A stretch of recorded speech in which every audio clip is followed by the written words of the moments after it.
What is going on, everybody, and welcome back to Shooting the Shit Uncensored.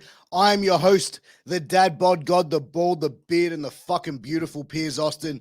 And today we got a special one for you guys. We have Jasmine St Claire on the show. I'm excited to have Jasmine on.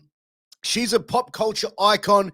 She's a pro wrestling personality. She's a former adult entertainment actress and much more. I'm excited to get into my conversation with Jasmine. And also, she's a podcaster, so I should add that one in there as well. So I'm excited to get into my conversation with Jasmine. But before I do, I need to take a quick second to tell you about Sleeves. Now, Sleeves.com. That's SLEEFS. Sleeves.com is your one-stop shop for all your athletic wear and gear. If someone you know is an athlete or you're an athlete, you need to go and check out Sleeves. They've got armbands, compression pants, compression shorts, headbands, boots, mouth guards, and they've even got those dirty boxes that you'll always hear me raving about. Now, let me tell you something, ladies and gentlemen. These dirty boxes are the most comfortable boxes that I own. I am an active guy. I work full time. I podcast my ass off. I train at the gym every day. I run around after my 3 crazy kids and my crazy wife. Just kidding, honey. But these boxes are the best. They stay dry, they stay fresh, and they've got funky designs on the front to keep that special person in your life giggling when the belt buckle comes undone at the end of the day. So do yourself a favor, go check out sleeves.com. Use that promo code MWAPOD to get a 10% discount, baby, on your final purchase.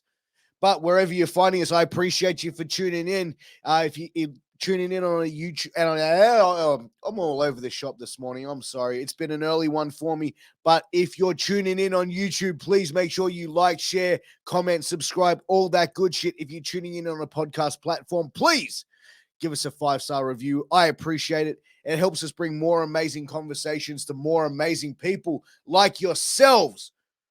Woo! Now we got it all out there. I think it's time to get into my conversation with the one and only Jasmine St Claire. Let's do it.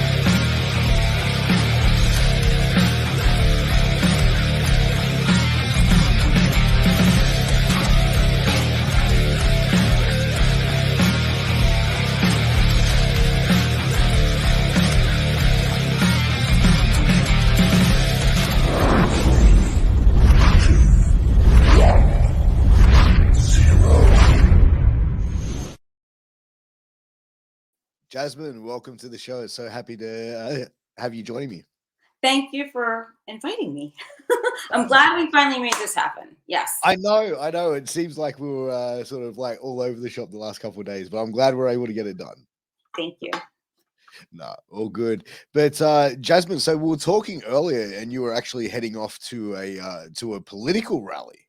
Like, are you're heavily involved in politics? Are you at the moment? Sort of. I've been really involved. I would say for about the past year and a half, but especially within the past year, I've gotten extremely active. Like, I think it all started when I helped my friend run for city council in Santa Monica, California. And I started learning a lot. Then this past election here for the midterms, I did work at the voting polls, and I was fired or I was sent home and scolded, I think, after the 3rd day. Oh, really? Why were you sent home? Okay. First and foremost, in the state of California, you don't have to have an ID to vote, which I think isn't right. And then you're supposed to ask, if someone comes in with a mail-in ballot, you're supposed to get that from them. Like, take it from them. This guy announced that he had his mail-in ballot in his car, and they still let him vote inside under whatever name, but it's just, you could give whatever name you want to and vote. And they did not give him a provisional ballot. That was the second issue. So I walked out after him when he went to his car to get the mail in, and he wouldn't give it to me. Yeah. So I did ask a few people for mail in for their ID. They didn't have it. Then there was some homeless guy voting, and one of the poll workers was helping him vote. And the guy was barely coherent and stunk of booze. So there were quite a few different things that I pointed out, and I had to. And I think the last time was when I chased someone out because they didn't want to hand in their mail-in ballot like a second time. So it's Wow. okay though. I don't really care. I mean, I have video of this, so it's totally fine. Yeah, but it's crazy because like even here, like when you go and vote, you go and get your name marked off, and like, and they the funny thing is, it's like you go in 2022 to get something done like voting, and they're going off like a paper like form that they're going off, finding your name, ticking it, and going, okay, cool, you go and vote. But they go, have you voted yet today? No. Okay. And it's like how many people like who are probably more the extremists that go, I'm going to now start going out there and voting multiple times. Like you could go and vote 10 times in a day, and like they're probably going to find out what a week later. Well, there are more flaws to it than that. I know at one point it wasn't taking the paper ballots, and they instructed us to tell people to go to another area to vote, which you can't because it's a different district. So I said something to the vote center lead, and I used a few words that maybe weren't the most favorable. That was day two, though. Oh, wow. Yeah, I mean, they were okay, but they were truthful words. But the whole thing, I said, why are we sending some other people like elsewhere to vote? Like that's not the way it's supposed to be. And there was plenty of paper there. The machines are working perfectly fine. So it was so many, and I'm not saying this for any reason other than it is the truth and it is the fact. And people that know me know that I'll say what's going on. If it was completely fine, I would have been like, sure, nothing happened. But yeah. Because Yeah. anyone that votes for this like new mayor they have in LA that wants to defund police, so you want more crime and you want to up the homelessness, you are Mm, an idiot. And yeah. that's like why a lot of people are leaving here. That's ridiculous. But like it's funny that you said like you'll speak up and then they kick you out after 3 days, because I find like in a lot of like I think in 2022 it's like so many people want to speak up and cancel everyone and stuff like that, but then when people step up and start saying like real shit, it's like they go, oh no, we don't want to hear that, you need to go away. Right. So this is a movie. It's very interesting that you mentioned this. The other day I'm going through Netflix to see what's on. And there was a film called The Mitchell Effect about a woman named Martha Mitchell. And I see the Mitchell effect going on quite a few places. What it is when a doctor tells you you're crazy and what you're saying is crazy talk, but it turns out it's actually the truth. So Right. it's a very interesting show to watch. It was involving the Watergate scandal and Nixon and this woman's husband and her speaking the truth. And they said she was crazy, but everything she said was correct. But I think that that's what, like a long time ago, that's what they used to do, and it was probably a lot easier for them to do it because obviously no social media and no major news platforms and stuff like that. But they just go, "Oh, you're saying stuff that's a bit too real. We don't want to get this out there. We'll put you in a fucking whack house and just." That'll keep you quiet because now they'll just pump you full of drugs, or you'll be put in a padded room and just can scream your nonsense all you like. Well, 90% of it really isn't nonsense. And No, at no. the end of the day, I feel as though people divide people, not politicians. And what really matters is at the end of the day, people research what they're voting on and what's true and what is not true. So in an acting class, there's one guy who takes a class from his mom's closet because he lives with his mother and he's a grown boy and he's like, oh, my family in Florida, they don't have vaccines, they're Trumpers. That's not true. A Trumper, not a Trumper, red or blue, political party, whatever, people don't want a vaccine sometimes because they don't know what's in it. Mm, So that's what it comes down to, so much misinformation. And one thing I learned in fifth grade in school from my teacher was that the media often sensationalizes things. So that's why when this whole COVID thing happened, I just went out. I was living my best life ever. I was riding my motorcycle. There was no traffic. mm. I couldn't get a speeding ticket. And while there are people there at home, like just stuck there watching the news, I was just watching Netflix and shows in other countries, and I was taking dialect classes, and I just like whatever. So, and to this day, I've not caught COVID. You know what? Like for the first year of COVID, I didn't know a single person. I had no contact with anyone in Australia. Like I knew people in the States and around the world that got it, but I knew no one locally that had it. And we were under like the most strictest lockdowns. They even had us like you couldn't be outside at after 9 o'clock at night. And I'm going, does COVID more active at nighttime? Like, you know what I mean? But it's just ridiculous some of the things that they put like people through. Like it's almost like you're a prisoner in your own home during that time.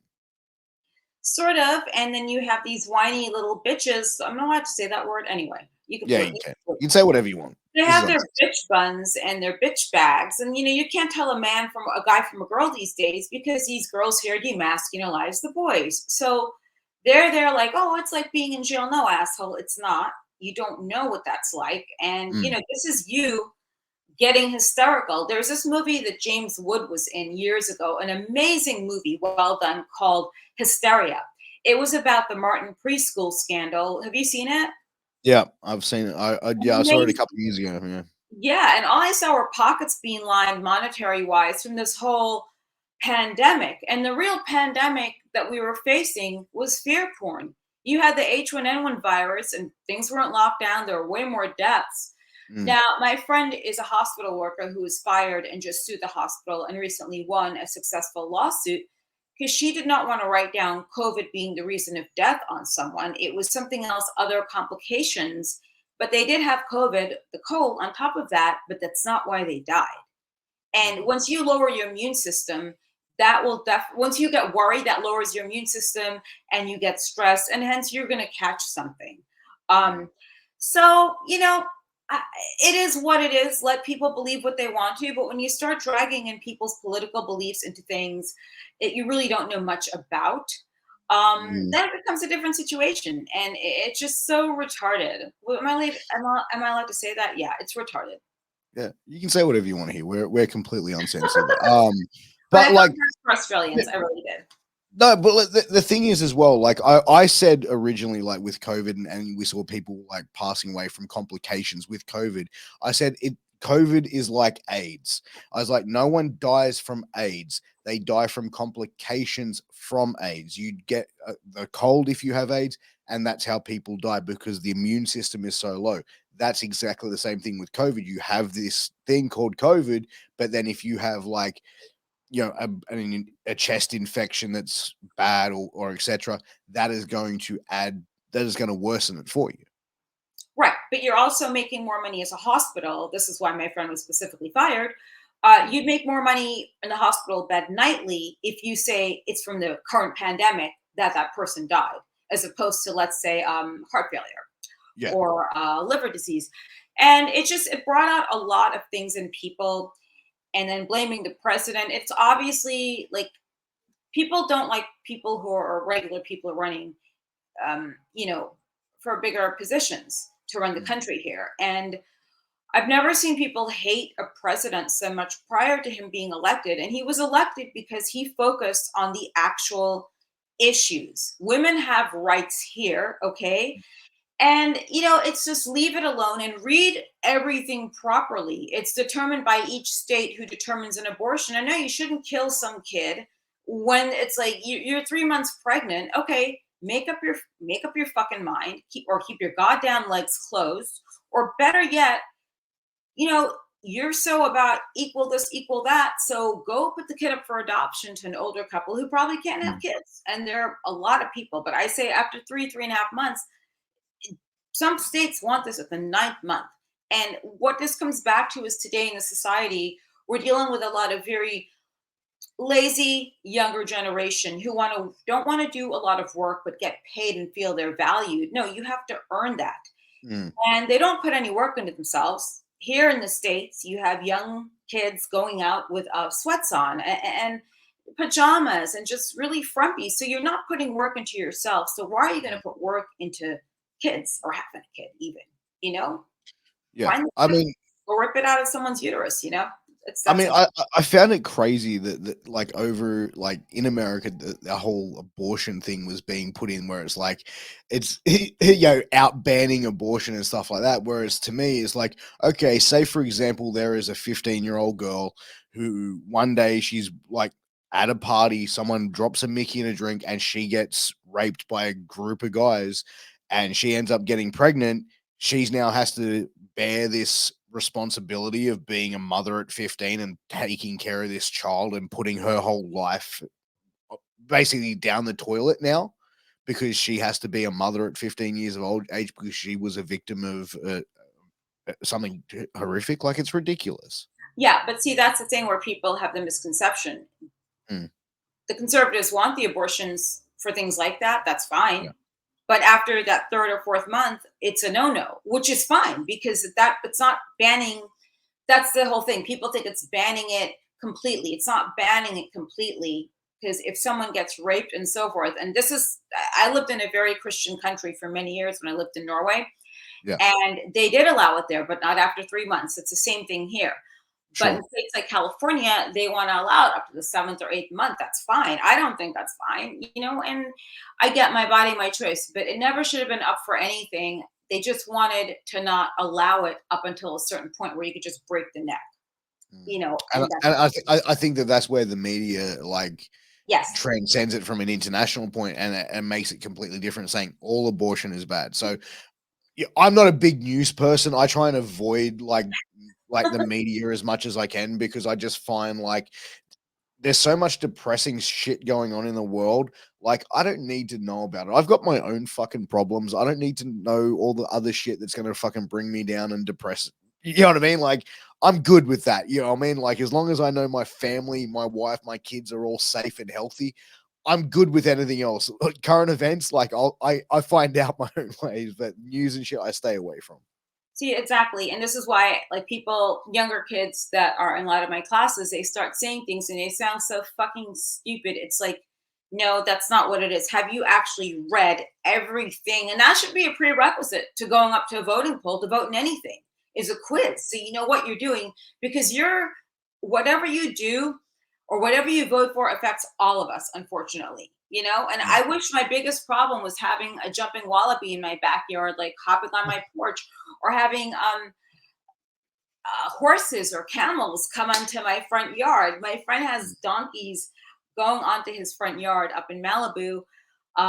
He has these Israeli neighbors. I think they're pretty shady. I think they're like smuggling diamonds or something in the dump. I don't know.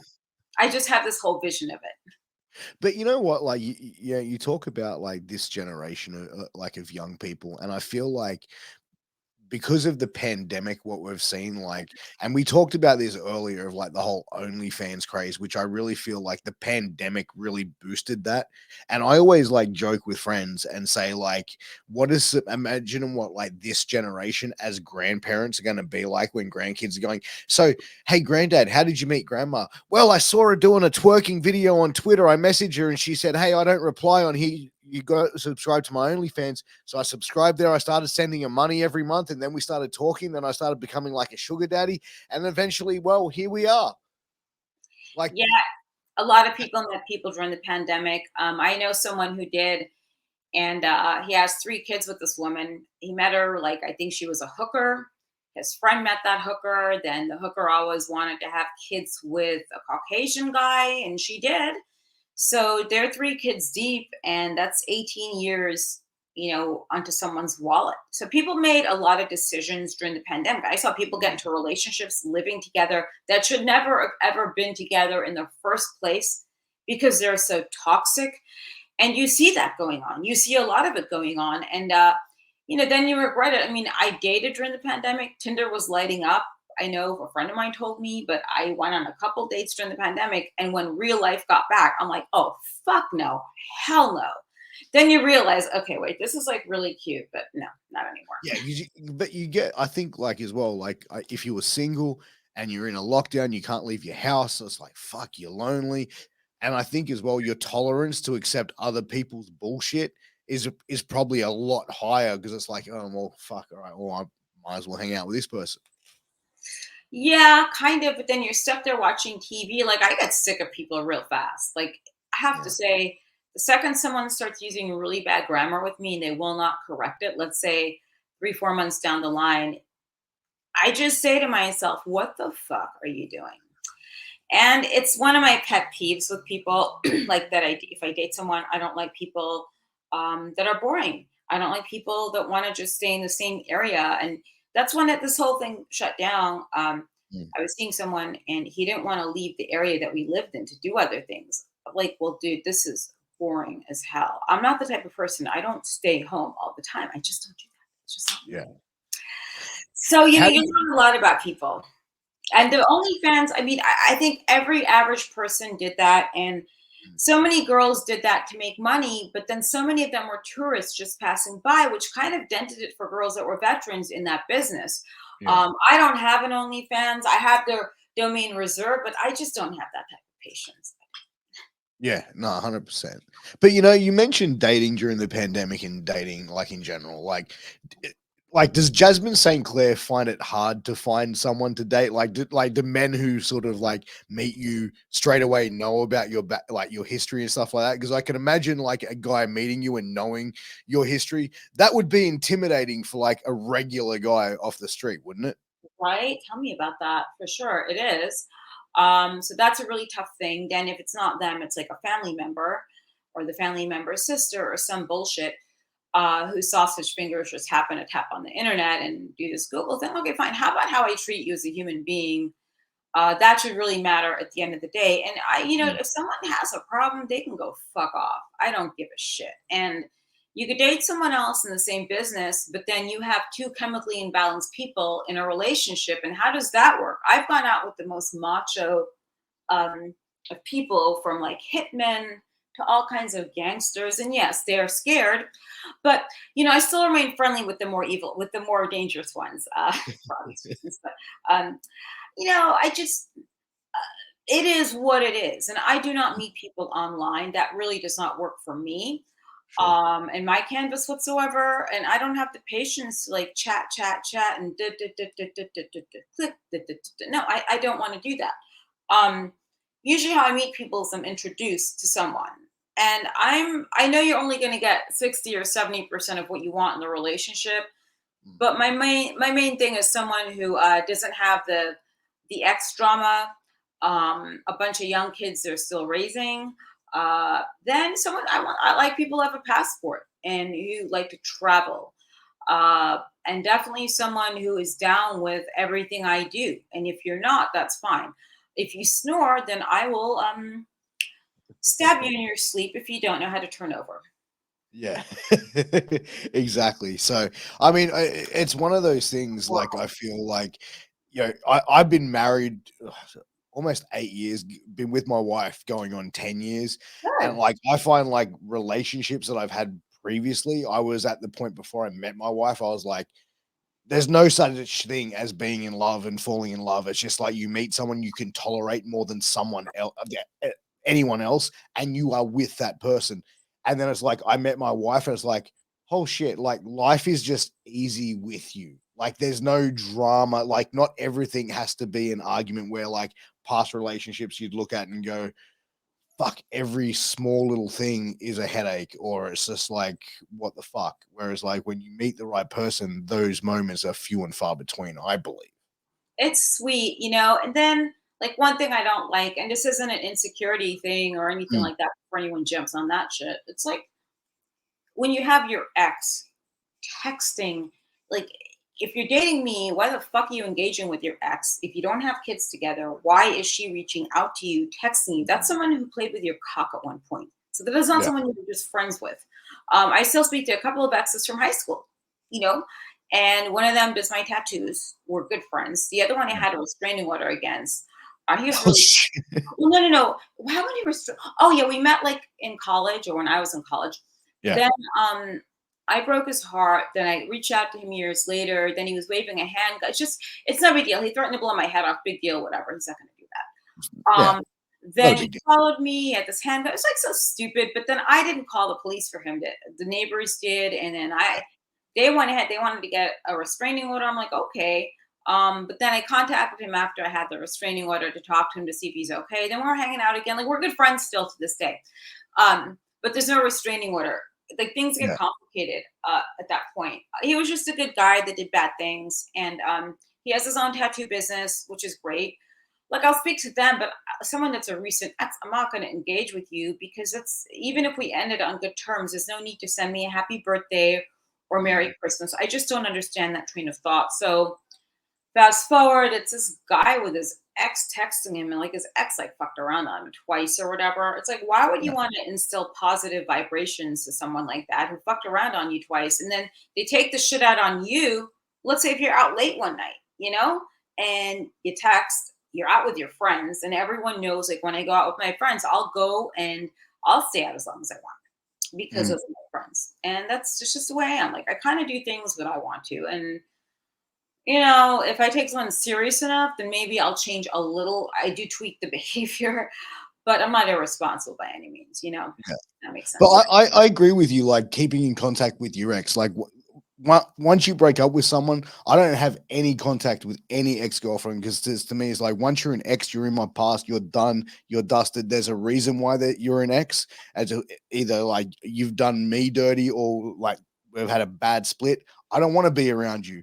But a guy that sort of keeps going back to a girl that's like cheated on him and done that sort of stuff and still in contact, that's a straight out beta bitch. Like, that's someone who's just like, what I mean? That's a borderline It cuck. was great. It was freaking awesome. He didn't go back with her. He was like texting her, this one specific one, and like, let me tell you, by the time I got my hands on her phone number through him, that didn't end too well. She sort of had to change her phone number. It didn't stop there though. She kept going back. So I went down to her job and had a talk with her boss.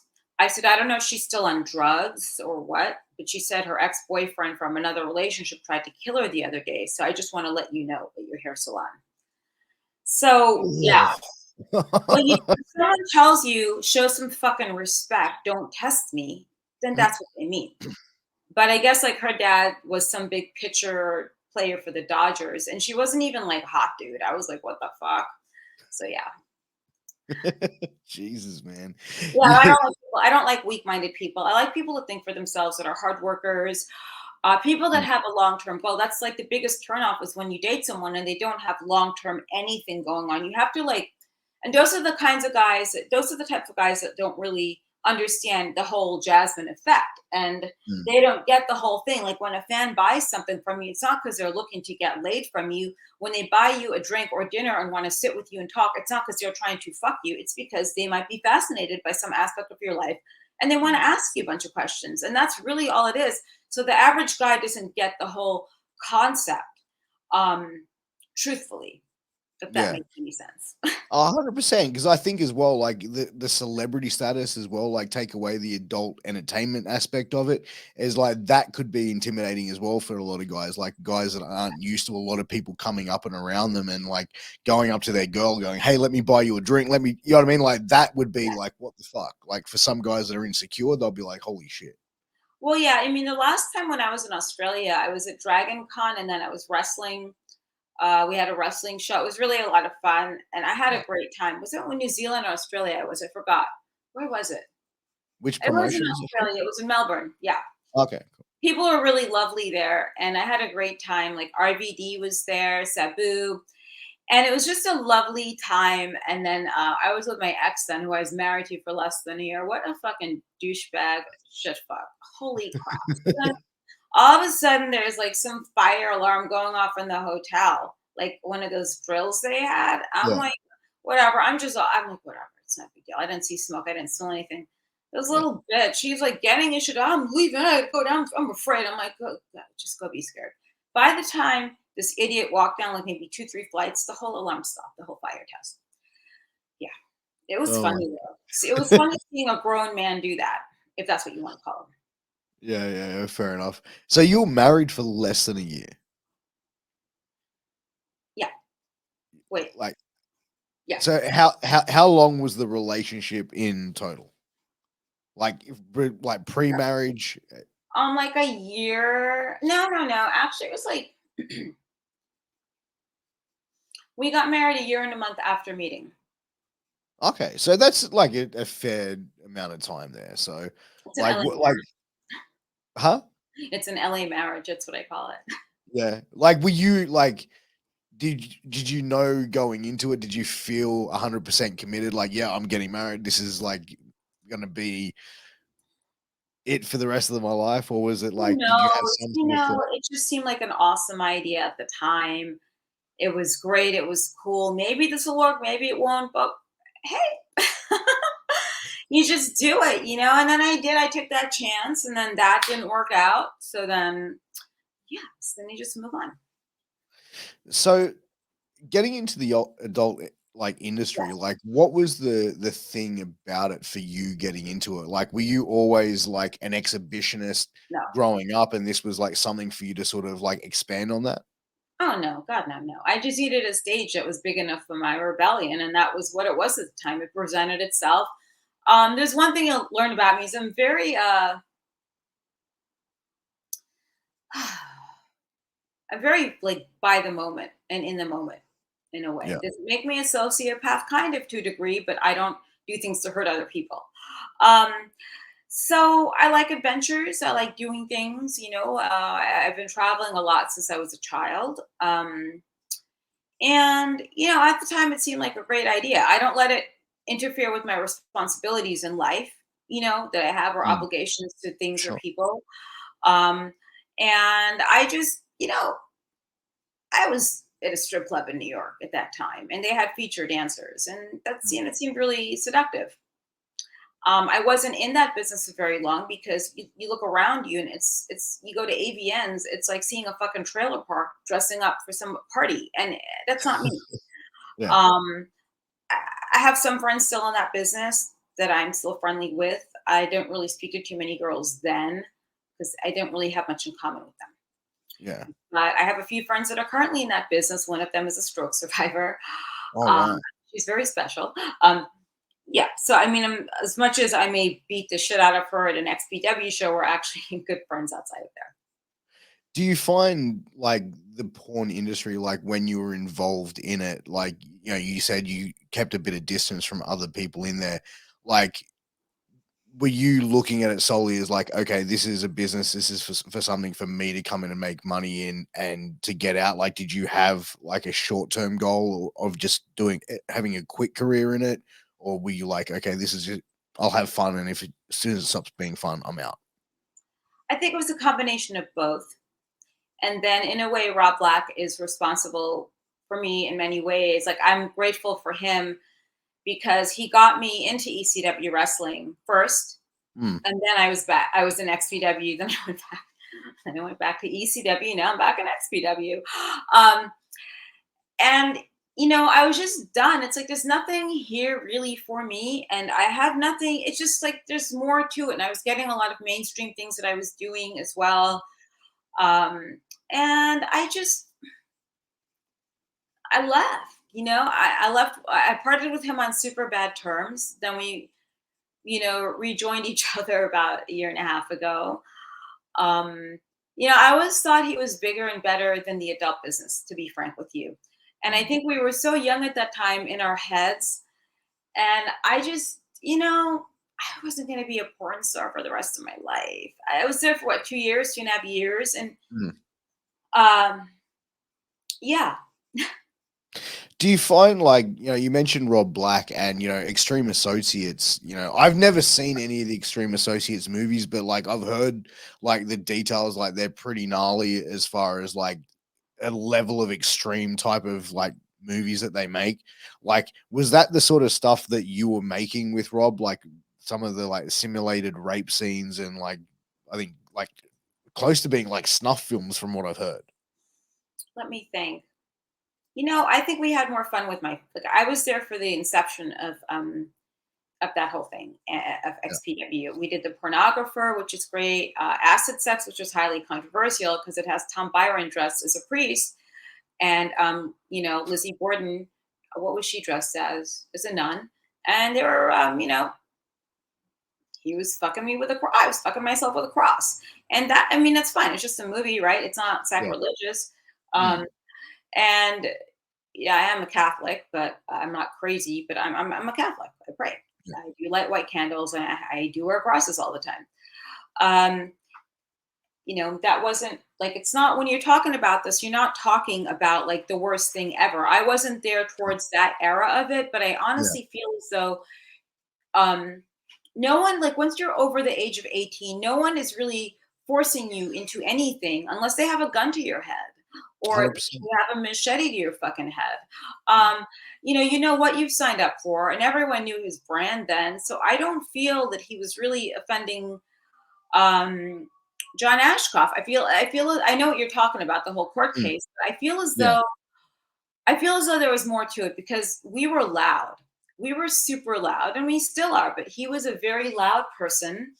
Um, he did win the first case, but when they did the whole parody video on Ashcroft, I don't think that earned too many fans. I don't know who could have possibly have turned him in. I think that he was set up, to be quite frank with you, because the whole thing was a bust from I think where he did get busted the first time was mailing videos to Pittsburgh. Mm. Now they must have had their eye on him for something or another, and maybe he sent them to the Bible Belt, and maybe they got pissed off by it. But you got to understand, these people that are these far fucking right wing Christian conservatives. The more conservative and the more about Jesus you are, is the more you've done things you think are fucked up in your life, like Shawn Michaels, for example. And Mm. I mean, how, and he's got to stop coming out to sexy boy, because what is he, like 65 fucking years old now? So yeah, that's done. Or So calling himself the Heartbreak Kid, like fucking. not a kid, you're a grown ass man. You can call yourself, the heartbreak man, the heartbreak dude, but you are not no heartbreak kid anymore. I'm sorry. And I took photos with Bret Hart at WrestleCon one year, and Jimmy Hart, Yeah. and I had worked for Jimmy Hart before. And you know, his handler, oh, you can't take a photo with him. Are you fucking high on crack, bitch? You know, so it's like, where are we going with this? Like, how many affairs did you have on your wife? How many drugs did you do? Does that go up Mm. higher on the totem pole for every notch of Christ, that you are all about? No. Like, come on. And that's the thing, is too many people like have issues being at all. Too many people have odds with their past and all that. That just, for some reason, you just reminded me of Sunny, and I was wondering like what happened to her, and I think she had She some got arrested recently for again. like, yeah, she got arrested. I want to say within the last 12 months, and for manslaughter. She killed a guy. Oh, Yeah, she had a car accident. She was driving DUI and she was involved in a car accident, and she killed a. I want to say the guy was like elderly, like maybe in his 70s or 80s. okay. I heard something about this, but I didn't know. I mean, she had every opportunity to go into rehab and fix things, which she should have taken. I liked her as a person. She was always very nice to me, her and Chris, and she's always very talented. But I can't believe that's where she is now. Missy Hyatt did quite a lot of stuff for herself now, and she's doing these Civil War reenactments, which are awesome. And she has her OnlyFans, but she's also doing a lot of appearances. A lot of the girls from that era are somehow coming back into things, and I Yeah, think we need that in wrestling, especially nowadays. Like, the only just a handful of girls I have a lot of respect for that won a contest, like Crystal Marshall, I love to death. She's so yeah, cool. she's great. I love it. I She's loved her back in beautiful, the and day. she's so awesome and talented, and she really learned the business and the ropes of it. But now it's just these stupid ass contests and so forth. Like Alicia Taylor, I think they underused her for sure in NXT. Mm. Um, and she's a lot of fun, and she's a super talented drummer and likes heavy metal. So I adore her. But some of these girls I don't think they're getting a fair shake. And of course, a lot of them are there, through nepotism. Okay, fine, because they grew up in the business. But then there are others that just should be used, that, haven't been used, that should be up there, instead of going out there and seeking these talents that are just really dumb and probably will piss someone off eventually. But that But makes but sense. you've been involved in wrestling long enough to know that the reason why these people don't get the opportunities is because in the wrestling business at that level, if you're smarter than what they are, they don't want you around because like you're going to cause problems for them. So the fact is like they bring people up to that level, and you look at WWE Mm, and like when they started releasing people about a year or two ago, yeah. and they started releasing like a Braun Strowman, a Bray Wyatt and stuff like that, because the mentality that they probably have is, oh, okay, you don't like your creative, fuck off. We've got 100 marks down in NXT we can bring up and just take your spot the next day. Asuka goes off TV for 6 months. No one notices because they just keep pumping new people through.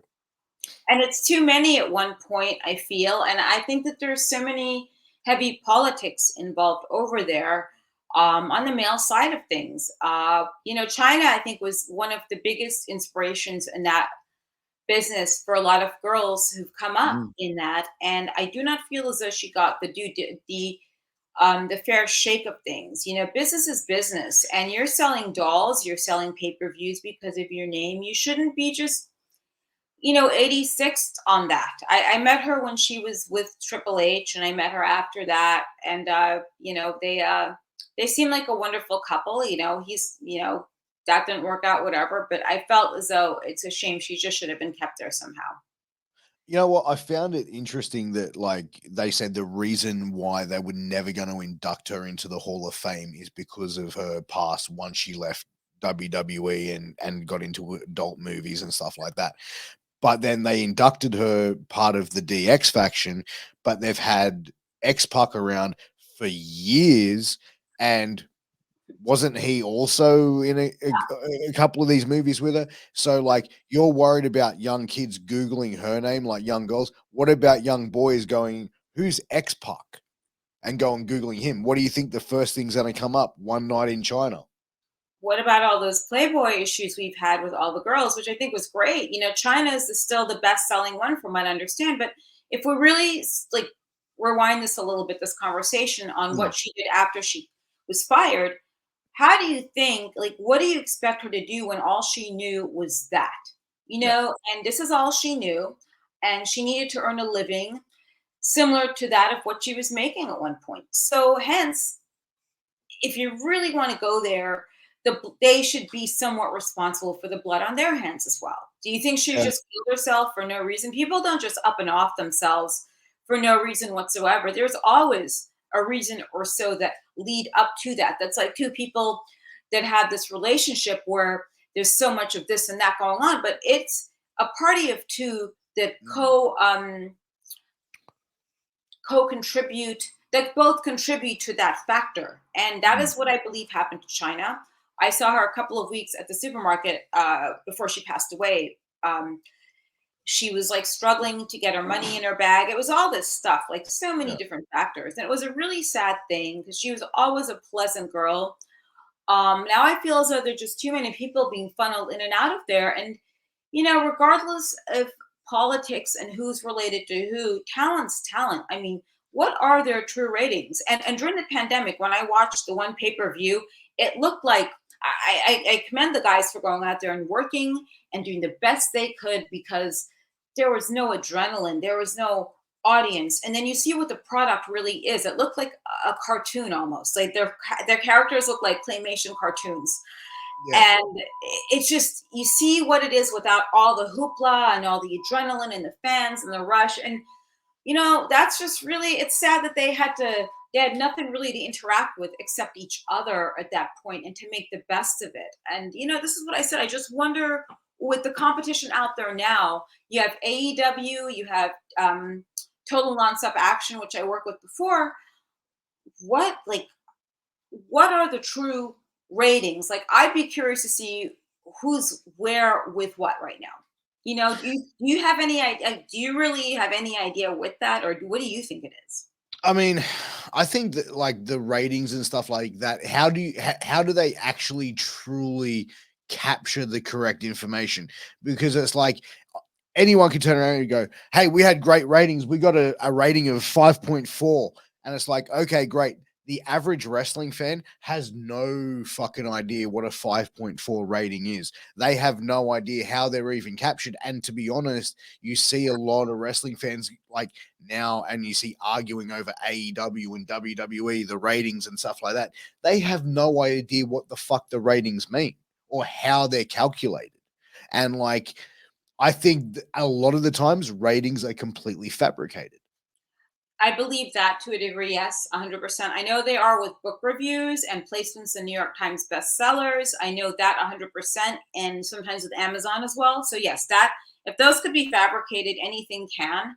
I did have a friend that worked for Nielsen ratings a while ago and had, given me information way back when. But I think, a lot of companies are on Fight TV now, like XPW Wrestling. We're on Fight, and we have something on there weekly. I know that it does well enough because I get enough. I've seen like a lot of my social media grow since I started coming back there after the second or third show. So, you know, um, I think he's going to do really good this time. I think Rob's a different person, and he's still Rob, but he's we've learned so much as time went on, and he's learned a lot, and he has a steady crew of people that want him to succeed. We're getting a lot of heat for that Mega MAGA faction, which is fun. I think the optics are very disturbing sometimes. Like the last show in New Jersey, it was me and Necro Butcher, but Necro Butcher has this friend called Hellbilly, yeah. Yeah. And it's a white guy who looks like a redneck with who's pale as fuck and wears like a denim overall with the Make America Great hat again with a Trump flag. And it's the most disturbing optic to a lot of people. To me, I think it's fucking awesome. I mean, that gets you heat. Then we have a very MAGA Christmas photo that I've been selling, an XPW photo, and they're selling. I got like 4 or 5 more left. And one guy emailed me. He's like, "Could you sell that to me without the MAGA Christmas?" I'm like, "No, I can't do that. Sorry." I mean, people don't get it's a storyline. You're never going to know where we stand politically with any of this because you're out there acting something. Yeah. But I thought it's great, and now we have like Drake Wirtz working with us. I love throwing the Trump flag on people once they're knocked out. It's so much fun putting that over someone. It's kind of cute. I think it's a good way to get heat, and I think like Donald Trump is probably like one of the biggest heat. Like we talk about tribalism in pro wrestling, AEW versus like WWE, but it's almost like you see Trump supporters versus non-Trump supporters, and the argument over it. Like, I mean, I don't really have an opinion on it because it doesn't affect me, but like that's one thing I notice, like when I see stuff internationally, like whether it be on social media or whatever, like seeing the divide between the two. Like you don't see people that are like in between with Trump going, yeah, he's okay. It's either like, no, he's a fucking asshole, or no, he's the fucking man. I did my own research on people before I vote for them and what they can and can't do. When I hear something, I always research. I'm like a nerd like that. And I feel like when we talked about the Roe versus Wade before, you didn't know because of the news, of course. And what people say is, oh, well, it's about this and that, or people are against gay rights. No, we just don't want some mentally ill fucking man dressing up in women's clothing, going up to 8-year-old children, talking about all these pronouns and fucking sex. Because if we were all what we wanted to be when we were 8 years old, whether it was a ballerina or a princess or a prince or cowboys, there'd be a shit ton of us in the world today, right? And hiding under this LGBTQ umbrella to protect your pedophiliaism is disgusting. And people are getting the wrong thing, like you're against gays. No, I'm not. I have a lot of friends that are homosexuals and so forth, and that are drag queens that are against that. And Bill Clinton, like back then, he was the one that made it for each state to decide whether they want gay marriages to happen or not. It wasn't a Trump thing. So if you really Google things and read like everything out there, you'll see. So when you have something like a MAGA faction in wrestling, it's for that specific reason. But I feel like in New Jersey, people liked it, which is scary. So you became faces when it was supposed to be a heel faction. Well, yeah, and then some guy, I mean, like people are now trying to buy the shirt that I wore to that show. No, I'm not selling that. The Singapore cane, they always get fucked up by the end of the night. Yeah. A fan did buy that one from that show, and what you do is the right thing. You split the money. But yeah, I like bringing the Singapore cane back because no one really uses it anymore. And I know it's a hardcore thing, and Yeah. some places use it, but some people they just don't. It's a fun thing to use. And I Mm. just thought, like, I just brought it out to the one show for whatever reason. And apparently it's over and people like it, so it's fun. And It's a why not? throwback. It's a throwback now is what it is. You know what I And mean? You people don't like see it it. enough. Yeah. Yeah. They're younger fans that may not they're going to know old ECW, and they're going to know that maybe some fans won't know what it is, but they'll think it's cool and they like it. Mm. Um, and maybe I'll start drawing like an American flag on the top of it. I don't know how to spray paint very well, but I think it's a perfect thing. But I know there's going to be that one psycho that gets too crazy at a show. Like the New Jersey show, some guy was telling, "No, punch her in the pussy." It's like, come on, really, guy? And some might call me a right wing psycho. So it's like, all right, fine, if that's what you think. But a lot of people know it's an entertainment, and it's all in wrestling See, entertainment. See, I love like some fans involved in wrestling are like take it to the next level. Mhm. Like here in Australia, I was working on a show and it was like the show finished. I did the ring announcing for that show and the show finished. I'm backstage. We could hear something going on out the front, and the promoter goes to me, "Hey, can you go out there and just see what's going on and smooth it over?" I'm like, "All right, cool." So I go out there, and this is a show the next day we went into lockdown, right? So it was like a show, and then our whole city was in lockdown. So it was a mother with her 3 kids that were trying to get into the ring, and the photographer told them, "Hey, listen, we're in the middle of a pandemic. Our people have been in and out of this ring and sweating all in it. Don't put your kids up here, right? Because we have to pull it down and whatever." The mother then turns on the photographer, starts abusing her. I go out there to talk to this woman. Her husband then comes up to me and then goes, "You're a fucking asshole. How about we fight right now? Let's go outside. I'll fight you." And I'm like, "Wait, are those your kids?" "Yeah, they're my fucking kids. Don't point at me. Who the fuck you?" Hold on. You're prepared to get into a physical altercation with someone you have never met in your life. You have no idea of what the fuck I am capable of or not capable of, and you're prepared to fight another grown ass fucking man in front of your 3 children. Are we correct? And he goes, "Yeah." I'll go, "Okay, cool. I'll meet you outside." Then I got my shit and I went out the back way up to my car and went home because I'm like, this is retarded. Yeah, I mean, but in front of his kids, and to actually like, threaten people that are, wrestlers, that's probably not a very it's probably not in your best interest at that point. Because I don't see, maybe he wanted to have his wife videotape it and put photos out there, or maybe have a lawsuit going, because you'd be surprised what people sue people over these days. And there's such a 100%. thing as an opportunist. Was this guy an opportunist? It's possible, Mm. and it's just, you don't know what people think. You don't know what's going through their brains. But I think that sounds to me like a setup. Yeah. Because that's why I was like, "All right, cool, man. Go out the front. I'll meet you there." And I was like, my car was out the back, so I'm like, "I'm not dealing with you. I'm out of here, homie. I'm the ringing out, so I'm not here to fucking fight people."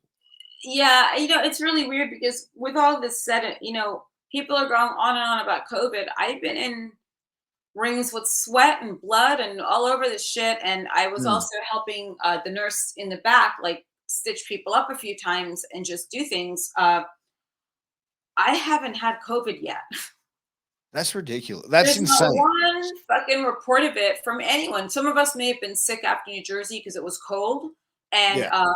we may have had a flu from the change of weather, which is normal, by the way, people. It's very normal this time of year. You Mm. may have to gargle with oil of oregano and echinacea. I started using the silver colloidal spray just so I wouldn't get sick. It works really well, by the way. And no one, a couple people under the weather. I had it for a couple days, but I'm fine. Yeah. But it wasn't COVID. So take that for what it's worth. 100%. Like I think like that's the thing now is like because of COVID, anytime someone coughs or sneezes, people just go, oh my god, oh, yeah. Yeah. And it's like it's funny, like like if you walk around and you just clear your throat like that, you just see like it's like parting the fucking Red Sea.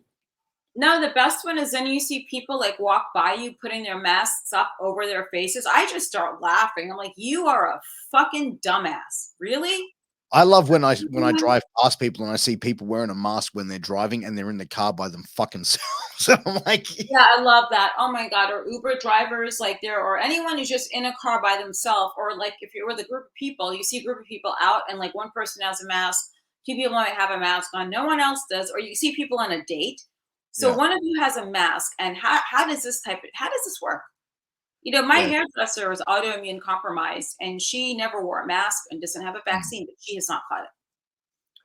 That's insane. Yeah, I think some people just get lucky and some people don't. But it's like it's funny seeing a couple wear a mask. It's like so when they go to drop it, like the guy drops her off at the end of the night, how they go in for a kiss. It's just like You don't. Maybe you do this, mwah, like you blow a kiss, or maybe they kiss through the mask. I have no idea. And I mean, I I had a just think it'd be friend. funny seeing like socially distanced people making Yeah, out, like just doing these ones.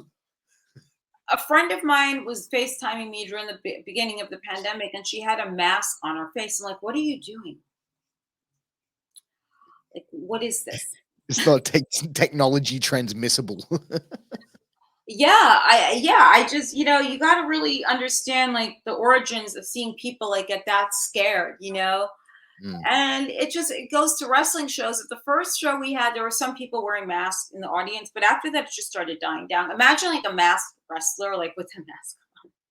You know what? Like I actually like worked a show, and I think it was this show I was just telling you about, where the venue told the promoter that everyone had to wear a mask while performing. And like he said, even the ring announcer, he's like, yeah, I got told I can take the mask off to the ring announce, but then I have to put it straight back on. But wrestlers had to wear fucking face masks in the ring, and it was like, yeah, it lasted 30 seconds each match, and then the guys went, fuck this, and threw it. Yeah, I mean, a guy gave me a hard time at a CVS once about wearing it. I said, dude, I get you're fucking unhealthy, but don't tell me what to do because you're nasty. Just don't tell me. I mean, I've Mm. gotten into it with people before. When you have the mask below the nose, I'm breathing on myself. You're like so many feet away, paying for something at the register. And the guy's like, oh, she has her mask down. I'm like, you fucking, like, shut your vagina. Seriously, like, who the hell are you? But And let's call it you know why these people exist? You know why they do that shit is because they've never been punched in the fucking mouth. I know. And but you know what? Like that's the realest shit, because like these fucking people, these Karens and these fucking Kevins want to fucking sit there and go get involved in other people's fucking business. Fuck you. Go away. Because they haven't been smacked in the mouth. Once you've been smacked in the mouth in your life, you realize you stay the fuck out of other people's business. You stay in your lane and you speak up when you need to. But if something ain't your business, shut the fuck up and keep looking forward. Yeah, it's so true. And, just because someone, like some people get so, I think it's really made people very frail during that time. And, I'm sorry for those of you who may have lost someone to COVID, but you can't, people really have to understand what this was. And people should really understand that once you take a vaccine, it could bring out every bad thing in your body, such as heart disease or heart failure, or like all of a sudden, like someone's mother has high blood pressure that never had it before in her life after a vaccine and a booster. So really think about what you're putting in your body. I normally don't take shots for anything because I'm healthy. I'm not going to. I do NAD injections, twice a week, 3 times a week, maybe, to boost my immune system and to like reverse my cells and the whole aging process and to help with energy. But that's what I do. I may do like a hormone shot or something every now and again, but that's what I do. I had a tetanus shot, and that was really a shit show. Yeah, that was not fun. See, I got the vaccine and the boosters and all that sort of stuff. But like, to me, honestly, I don't really care if someone gets it or doesn't get it. And you know what I mean? Like at the end of the day, I think it's a personal choice. I got it done because it was like, all right, cool. Like, why not? Whatever, blah, blah, blah. But the only thing, like I had a friend of mine going, yeah, I'm not going to get the vaccine because I don't know what's in it. And I'm like, bro, You and I used to live together in our fucking 20s. We were housemates, bro. I've seen you do lines of coke off a fucking toilet seat and fucking do steroids, and you're going to tell me you knew everything in that shit, but you're saying, oh no, this vaccine, I don't know what's in it. I can't put that in my body. You're not exactly a holy temple fucking guy, right? So, like, don't give me that shit. I read so much stuff, but then I spoke to a woman once who used to work for Pfizer. And there were so many things that were released after, but obviously you never see it because not everyone gets that in the regular media. Example, this whole travesty that happened in Colorado Springs at that gay club. Yeah, that's bad. There's two things going on that we're dealing with. Number one, the guy who did it used pronouns as and referred to himself as non-binary. He had a lot of emotional issues, and his uncle was a California state assemblyman. So that's the narrative. That is the truth. The narrative they're trying to push out there is that, that's some psycho with a gun. Okay, well, not everyone should own a gun, but people should be able to have them. It's the person who has it. And if someone is emotionally screwed, they should not own a gun. But at the same time, the defense on that is, yeah, that's part of it. But then you also have, people that they're saying are transgenders going into schools to educate kids about sex and homosexuality. And that could turn people against that whole community but it's their fault for teaming onto it. But the truth is it was a mentally sick person that went in there and did that. Maybe it was like a lover's quarrel. But you know what? Like that's the same shit where you looked at, like, let's go back to say 9/11, right? Oh yeah. And they have the terrorists, and like people were saying back then, and that was a big thing. Remember 2000, 2001, Muslim terrorists, all these Muslim terrorists. I have friends that I grown up with that I've known since childhood that were Muslim. I remember having a conversation saying, like, what is all this about what they're saying in the media? And he says, no, this is bullshit. He goes, the fact of the matter is these people that did this heinous act are simply fucking whack jobs who took, like, what the Quran says, fucking turned it around in their own little head and took what they read and translated it in their own mind into something else because they're not sound-minded people. And he goes, for example, would you call the Ku Klux Klan Christian terrorists? And I said, well, no. And he goes, but why? They terrorized blacks and Jews and stuff like that. They were Christian. They were terrorizing people. Same shit. And I'm like, fuck, fair enough. He goes, so the whole Muslim terrorists, it's a lot of crock of shit. That's what he was saying. Yeah, I mean, there's Muslim extremists. When I lived in Norway, we had a lot of Muslim extremists there. They were in there under these political asylum bullshit refugee passes. And, it really pisses me off when people want to abuse that so much. Like here in the States, we get it way too much. We have an open border, which is bad. And, there's some Russian girl, I forgot where I was, like some coffee shop, and she was saying how she's a political refugee. I turned to her, I'm like, well, how are you a political refugee? Well, I'm a journalist. I'm like, well, what did you write that's so fucking spectacular and so controversial? And where was it published? It's online, a blog. Okay, an online blog. And that makes you, number one, a journalist? No, it doesn't. And it makes you, you just want to, like, take our handouts is what it is. And I just, like, got so grossed out. I think I left them, like, a 1-star in Yelp. But I'm, like, highly against that because you need to really take care of your own first. And this is what it comes down to. And that's one thing is, like,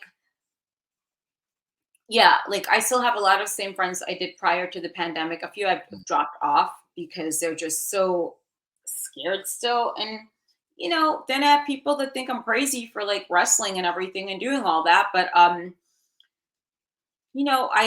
it is what it is. And this is what I do. I entertain. And, that's the way it is. I sell my photos. And, I have my podcast, I do acting, and that's really what the bulk of it is. And, it's,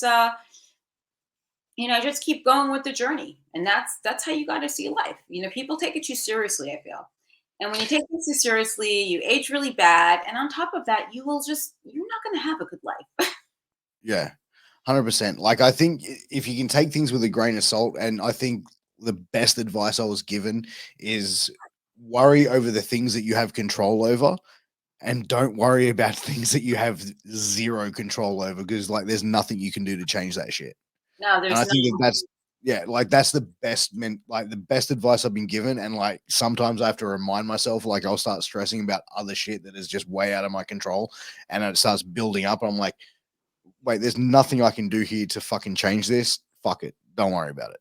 Yeah, just like drop it and move on. There's always something else. And, the only thing you can change is maybe yourself moving forward, Mm, and changing that might change the outcome of other situations. But it's just, you have no way of knowing what tomorrow brings to you, or the day after that, or next year, because we're not fortune tellers, or we'd be making money. I don't even know if I believe in all of that. But at the same time, it's I can't wait to see where XPW does go. mm. I think it's fine. It's not really a market. No one else had that market really.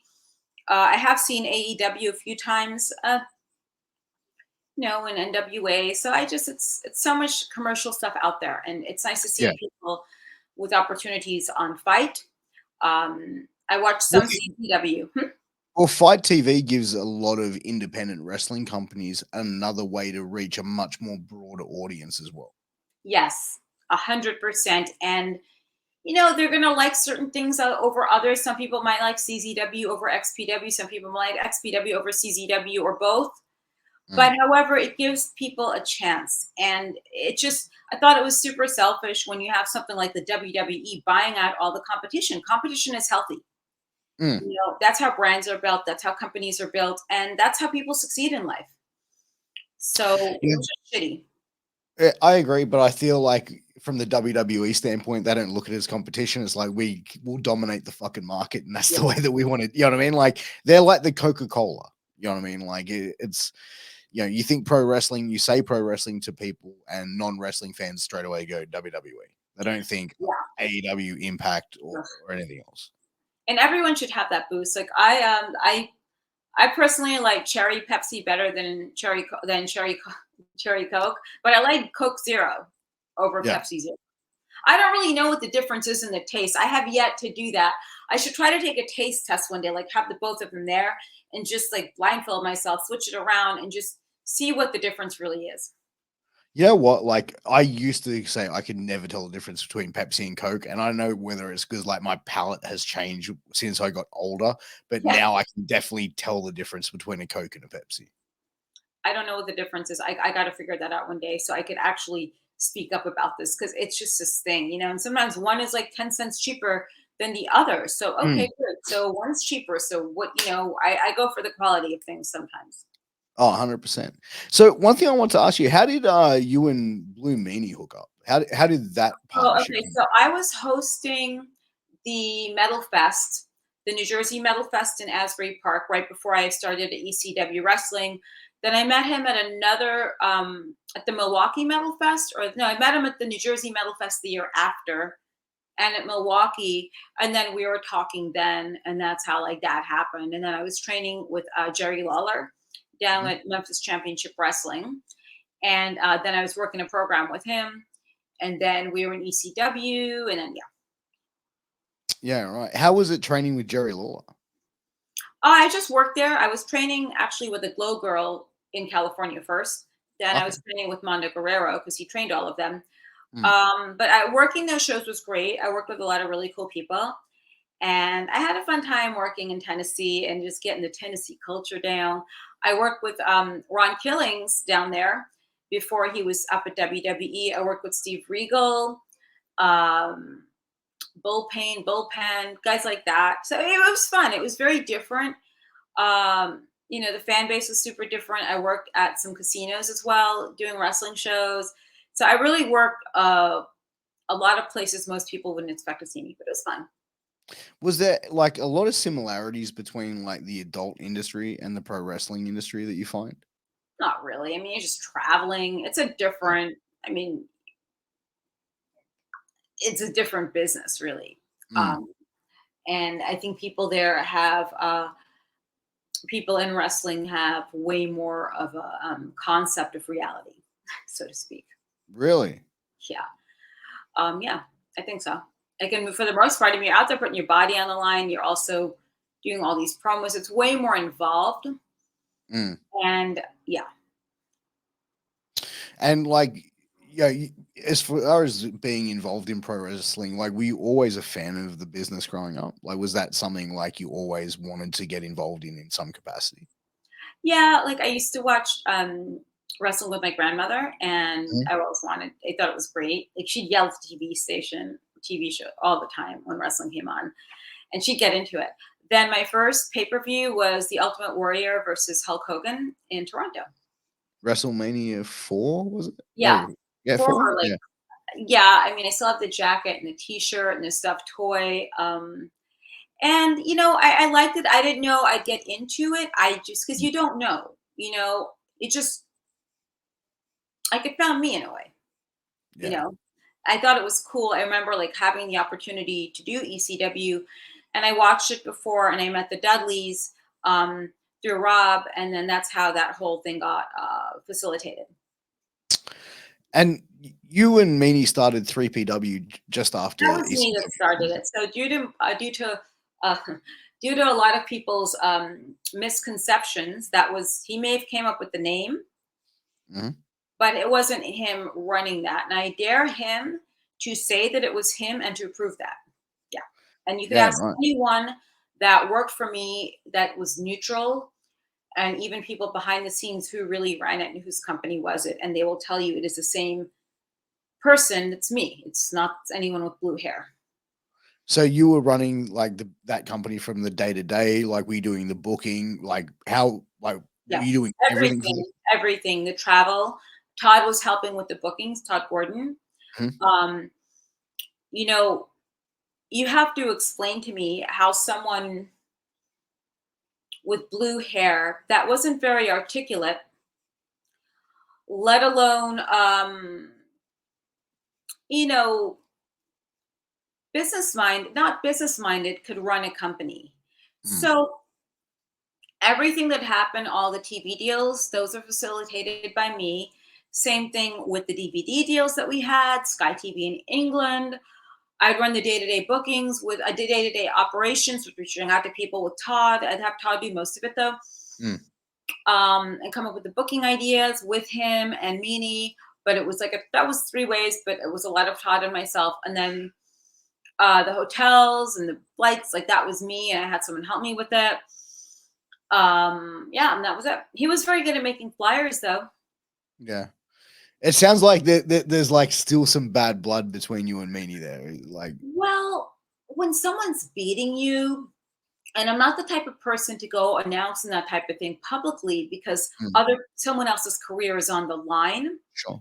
You don't really have that bitterness, but it's just something that you kind of remember. Sure. And especially someone that looks like that.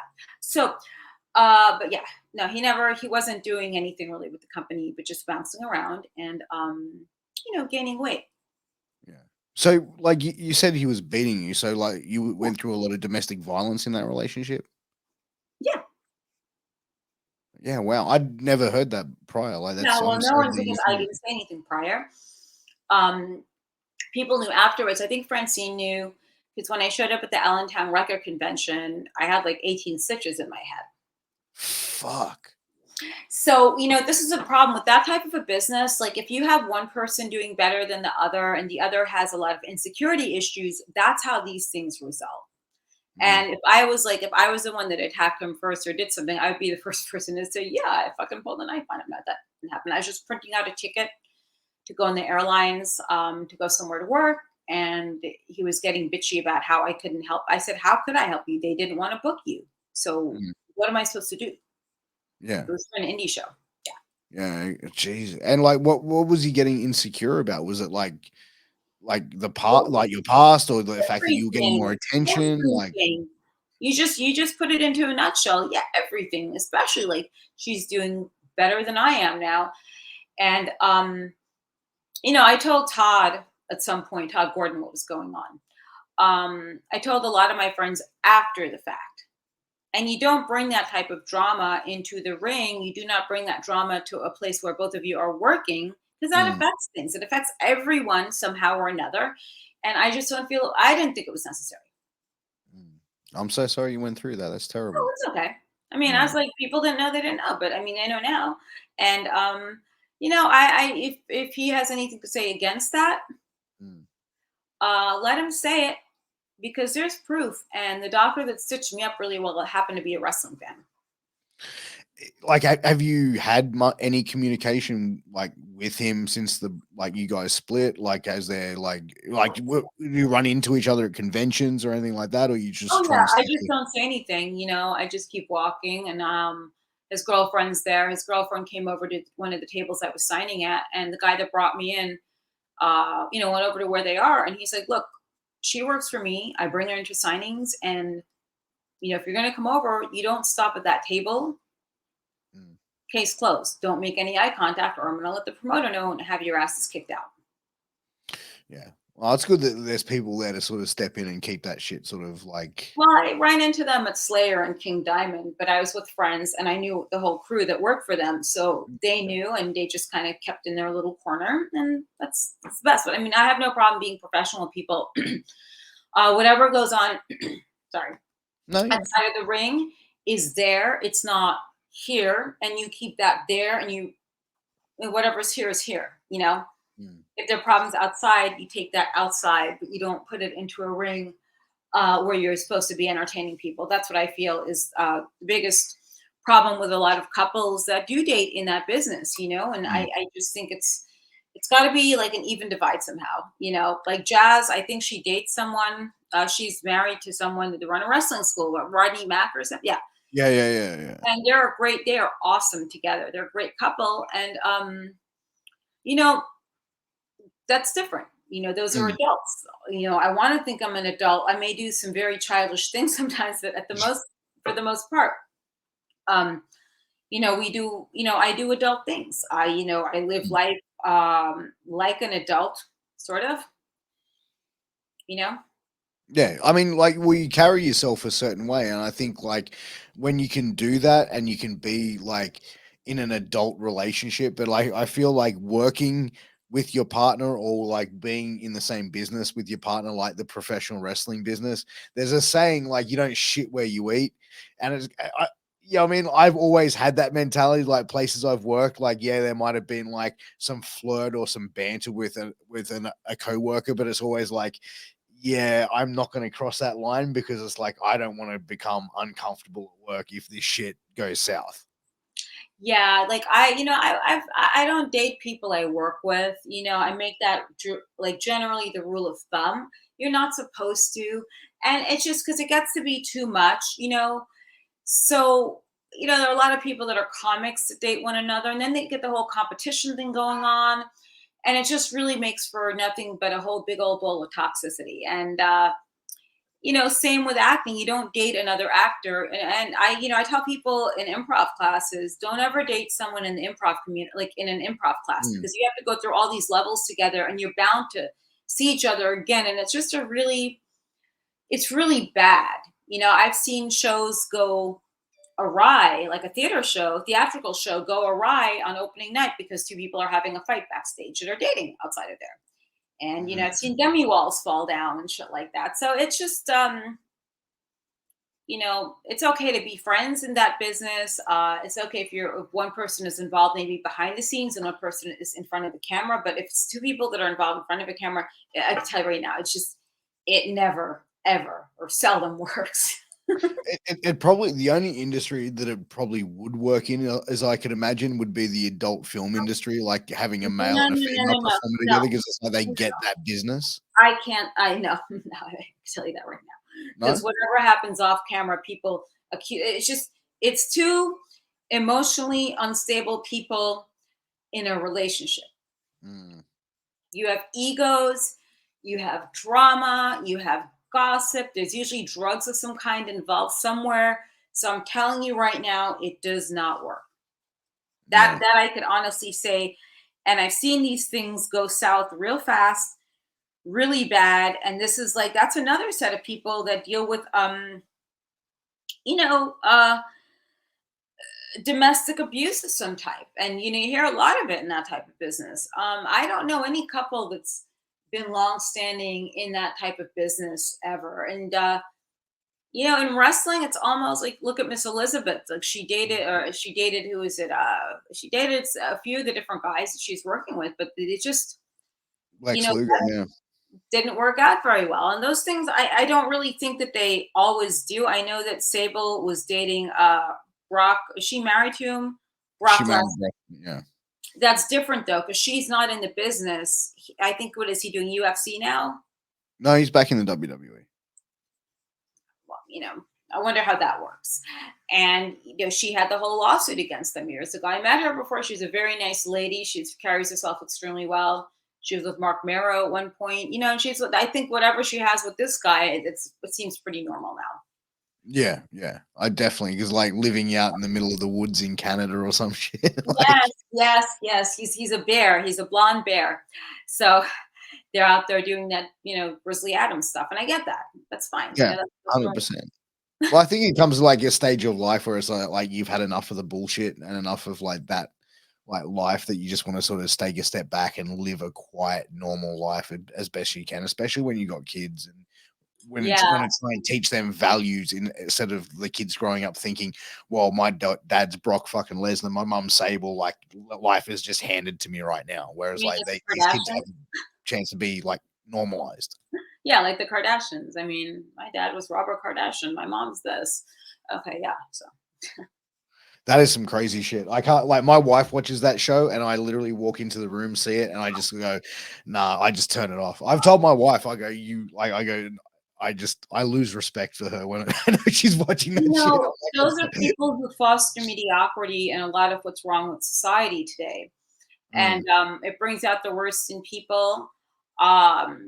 I have no respect for any of them whatsoever. I think every guy that they go in there gets fucked. I don't think Kanye meant everything he said.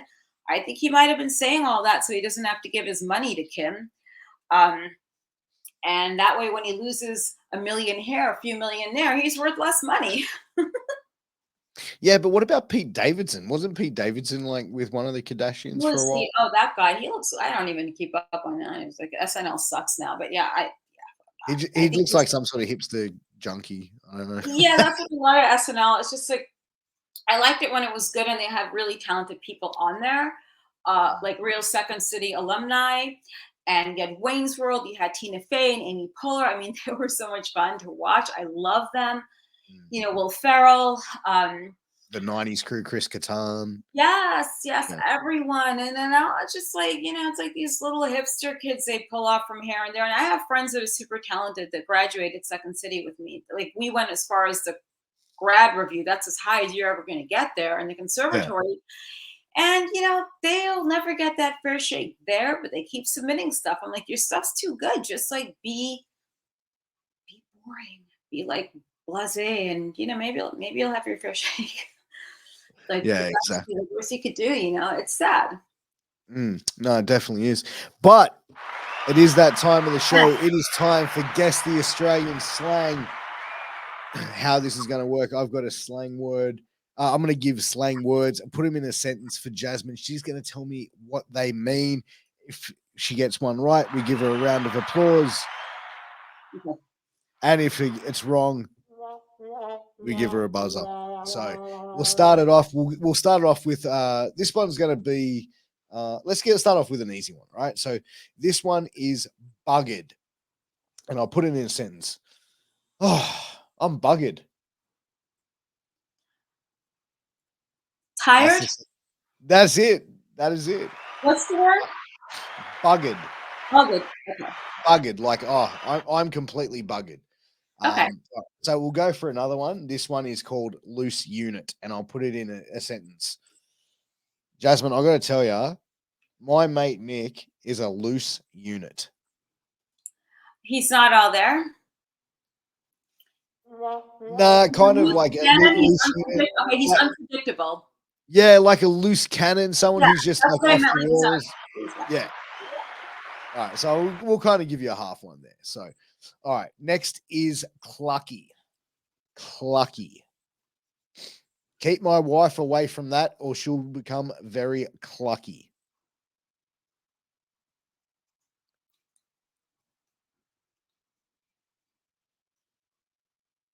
Clucky. And this is coming from someone who studied Latin and knows 5 languages and all these dialects. It's going to be one of two things. And I'm going to tell you the first one, what I think it could Right. be. She becomes very plucky. Maybe she becomes very manic or irate, doesn't like something. Okay. She becomes very excited, Yes, but what would she become excited obsessed, for? Yeah, but clucky, what like she wants it, she gets obsessed, or she Yeah, it might yeah, be yeah, yep. more like a What diamond should become clucky, should get all excited. I don't know. Okay, I'll give you one more clue. What does nearly every woman want to be at one stage of her life and want to experience? But a lot of women. I shouldn't say all women, but a lot of women. Um, They see a woman with one of these and they will sometimes get overexcited and they will get like, "Oh, I want to have one." what a fucking Louis Vuitton handbag, envious. Um, No, so becoming clucky is like when a woman sees a baby, she gets like oh really excited. God. She's like, "Oh, I gotta have a baby. I want to have a baby." Oh, Oh, baby fever. baby fever. Yeah, yeah, Oof. yeah. No, okay, yeah. So that I gotta get a pass on that. That's like, yeah. All right, That's I'll not give you. We'll give I you a like pass. baby kittens, but that's it. Okay, so this one is Smoko. Okay, I'm going to have Smoko in about 10 minutes. Smoko.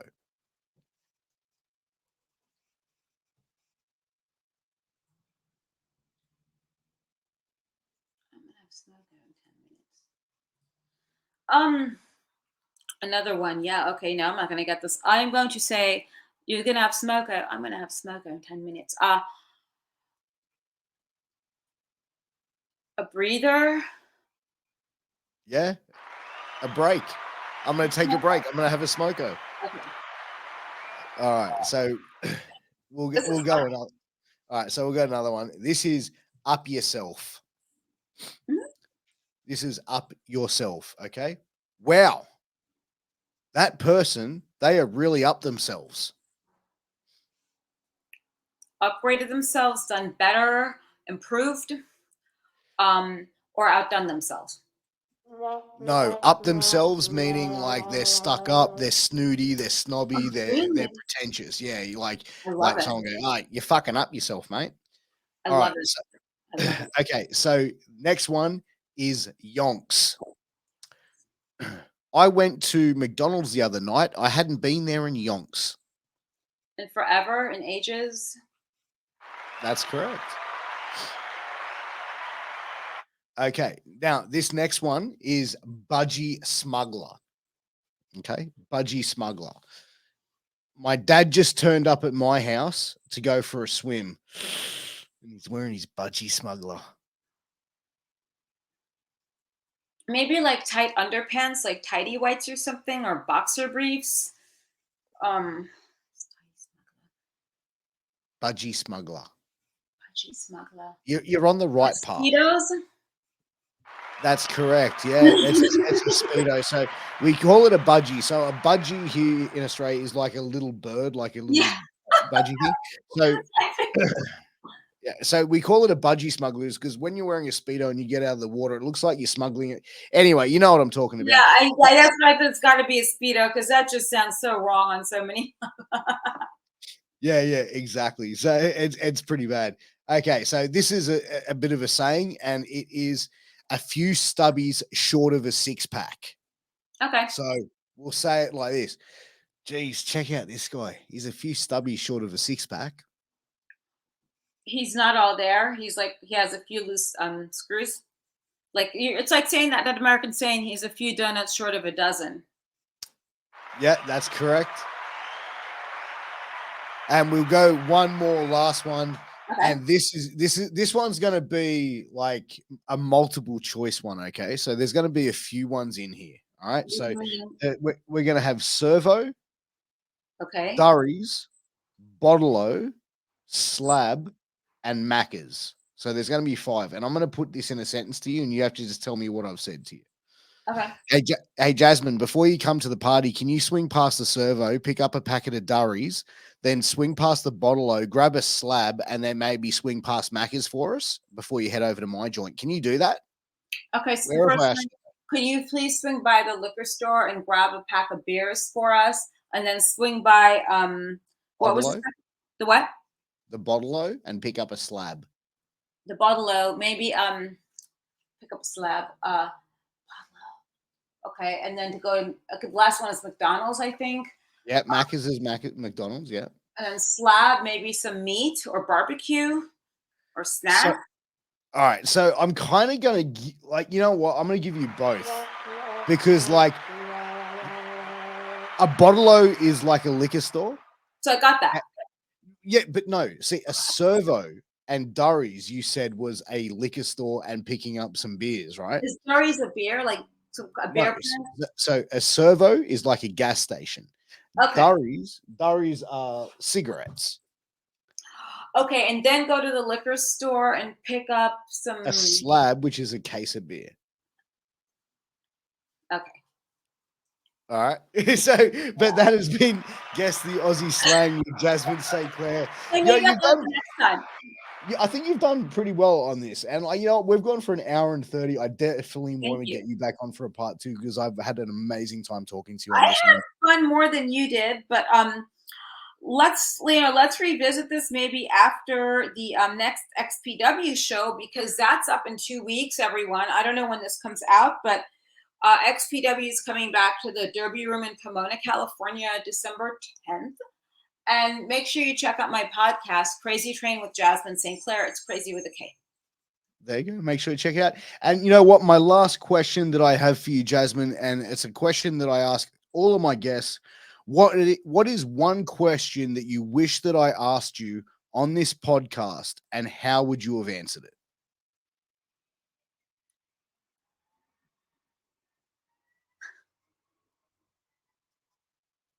I don't know. Okay. There's something really that I wish that you asked me specifically, because so then this makes it more difficult for me. It makes it challenging.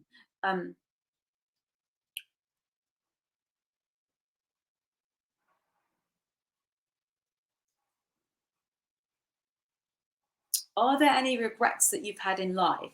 Are there any regrets you've had in life? And the answer is no. God, no. There you go. Well, that has been with Jasmine St Claire. Jasmine, thank you so much for coming on. Definitely want to get you back on for a part 2. I've had an amazing time having you on here. But guys, make sure you go and check out Jasmine St Claire's podcast. Check out XPW. Go subscribe, like, share to the Piers Austin channel on YouTube and all your podcast platforms. Till next time, we'll see you again very soon. Jasmine, I appreciate you. We'll see you everyone soon. Peace.